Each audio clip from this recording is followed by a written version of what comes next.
Chers amis, shalom. En novembre 1917, deux événements majeurs viennent bouleverser le destin du peuple juif.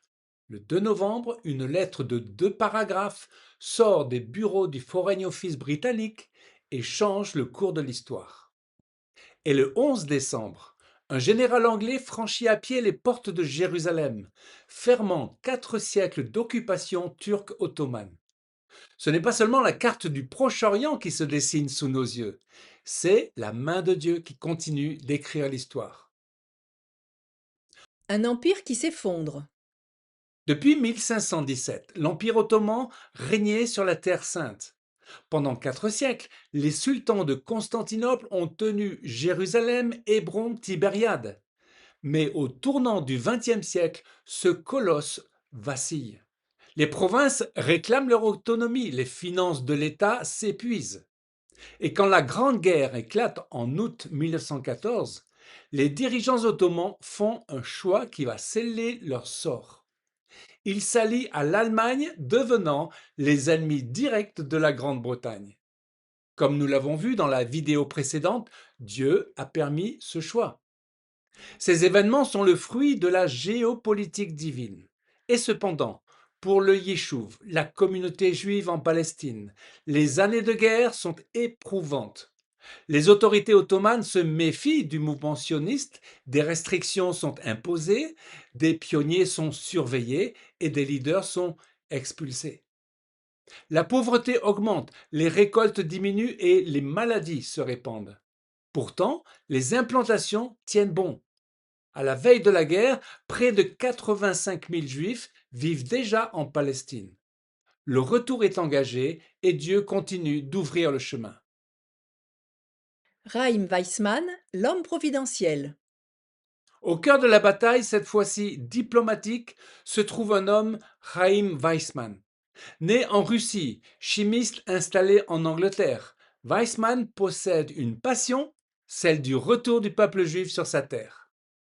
L'héritier spirituel de Herzl n'est pas un homme de congrès ni de discours, c'est un homme de persuasion, de patience et de relations. Pendant la guerre, ses travaux scientifiques rendent un service décisif à l'armée britannique. Il met au point un procédé de fabrication de l'acétone indispensable à la production des explosifs. Les portes du gouvernement lui sont ouvertes. Weizmann rencontre des ministres, des parlementaires, des responsables militaires. Et partout, il présente la même idée. Le peuple juif doit pouvoir retrouver sa place sur sa terre historique. Peu à peu, ces arguments trouvent un écho favorable.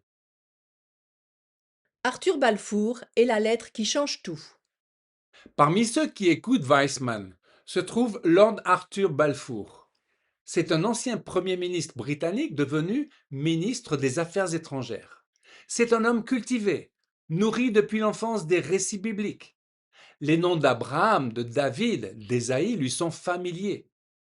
Comme beaucoup de responsables de son époque, il a grandi dans une culture profondément marquée par les Écritures où la restauration d'Israël n'est pas une affaire politique, mais une question théologique. Avec Weizmann, sa conviction mûrit. Le 2 novembre 1917, Arthur Balfour adresse une lettre à Lord Walter Rothschild, représentant de la communauté juive britannique. Le texte est court, mais son poids est immense. Par cette lettre, le Royaume-Uni se déclare en faveur d'un foyer national pour le peuple juif. Pour la première fois depuis près de 2000 ans, une grande puissance mondiale reconnaît officiellement le droit du peuple juif à retrouver une patrie sur sa terre ancestrale. Le rêve de Herzl, formulé à Bâle en 1897, vient de franchir le seuil de la reconnaissance internationale. Weizmann, en apprenant la nouvelle, dira: Nous avons enfin une maison, même si nous devons encore la bâtir pierre par pierre. Jérémie 29, 14. Je vous rassemblerai de toutes les nations et de tous les lieux où je vous ai exilés, dit l'Éternel, et je vous ramènerai dans le lieu d'où je vous ai fait exiler. Allenby entre à Jérusalem. Quelques semaines plus tard, un autre événement d'une force symbolique extraordinaire vient confirmer le basculement. Sous le commandement du général chrétien Edmund Allenby, les armées britanniques s'avancent vers Jérusalem. Le 11 décembre 1917, jour de Hanouka, les Ottomans de la ville sainte capitulent et Allenby entre par la porte de Jaffa. Mais contrairement à de nombreux conquérants avant lui, comme Godefroy de Bouillon ou le Kaiser allemand, il refuse de franchir la porte à cheval. Par respect pour la ville et pour celui qui en est le véritable roi, il descend de sa monture et entre à pied. Le geste marque les esprits, les clichés font le tour du monde. Dans les rues de Jérusalem, les habitants regardent passer ce général silencieux marchant là où des empereurs avaient chevauché. Pour eux, c'est la fin de 4 siècles de domination ottomane. Une ère nouvelle commence.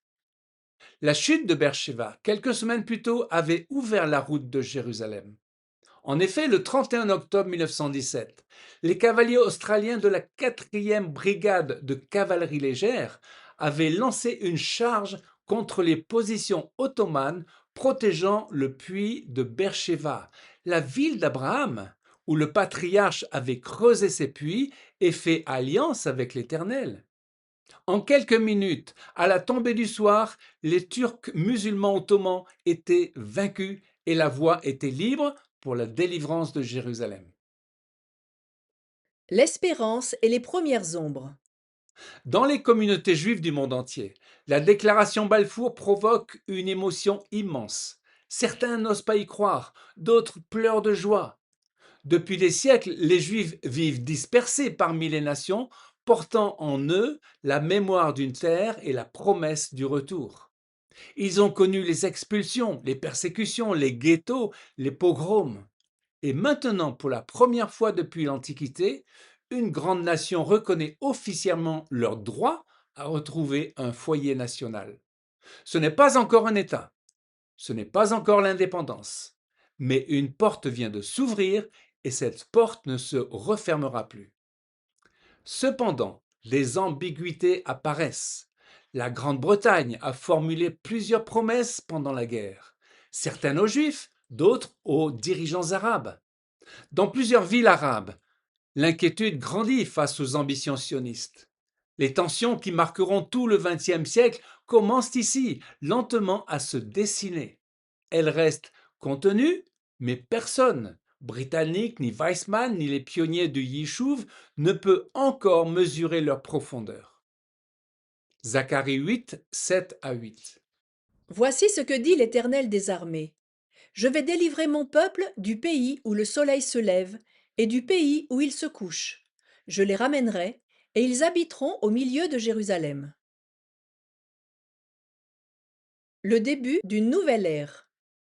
Le mandat britannique sur la Palestine commencera officiellement le 29 septembre 1923, lorsque le mandat confié par la Société des Nations entrera juridiquement en vigueur. Cependant, dans la pratique, les Britanniques contrôlent le pays depuis 1917. À l'automne 1917, en quelques semaines, l'Empire ottoman s'est effondré devant les armées britanniques.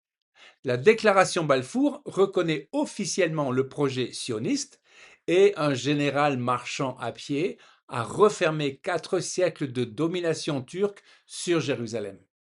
Le rêve formulé par Herzl à Bâle reçoit enfin une reconnaissance internationale. Le Dieu qui a dit « Je rassemblerai celui qui est dispersé » est en train de tenir sa parole. Il est le Seigneur de l'histoire. Amen. Dans la prochaine vidéo, nous parlerons des premières résolutions pour un État, le début du mandat britannique et l'opposition des Arabes.